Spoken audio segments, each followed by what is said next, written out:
ఏ సమస్యకైనా కేవలం మన వైపు నుంచే ఆలోచిస్తే సరైన పరిష్కారం దొరకదు. పైగా స్వార్థం ఆవహిస్తుంది. ఇరువైపుల నుంచి ఆలోచించినప్పుడే సరైన పరిష్కారం వస్తుంది.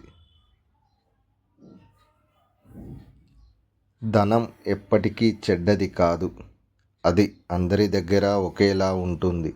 కాకపోతే దానిని ఉపయోగించే మనిషి మాత్రం అవసరానికి తగ్గట్టు రంగులు మారుస్తుంటాడు. వ్యక్తిత్వం అంటే ఒకరు నిర్ధారిస్తే వచ్చేది కాదు, ఒకరు కించపరిస్తే పోయేది కాదు. అది మన నడవడిక, మన ప్రవర్తన. దాన్ని ఎవ్వరు ఇవ్వలేరు, తీసుకుపోలేరు.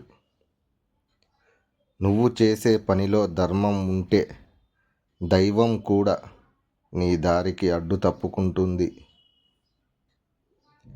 ఒక ఆడది తలుచుకుంటే నాశనం అయిన అబ్బాయి జీవితాన్ని కూడా తిరిగి మార్చగలదు.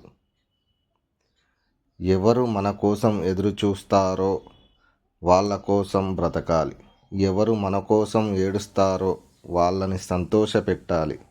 ఎవరు మన కోసం ప్రతి క్షణం ఆలోచిస్తారో వాళ్ళని ప్రేమించాలి. అప్పుడే జీవితంలో మనం బాధపడే రోజు అంటూ రాదు. ధనవంతుడిలా బ్రతకాలని ఆశపడవద్దు. చచ్చేదాకా ఒకరి ముందు చేయి చాచకుండా బ్రతకాలని ఆశపడు. అవసరం లేని వాళ్ళ గురించి ఆలోచించి ప్రయోజనం లేదు. వాళ్ళు బంధువులైనా, స్నేహితులైనా, ఎవరైనా సరే. మన విలువ తెలియని వాళ్ళతో ఏం మాట్లాడినా, వాళ్లకు ఏం చేసినా మనకు విలువ ఉండదు.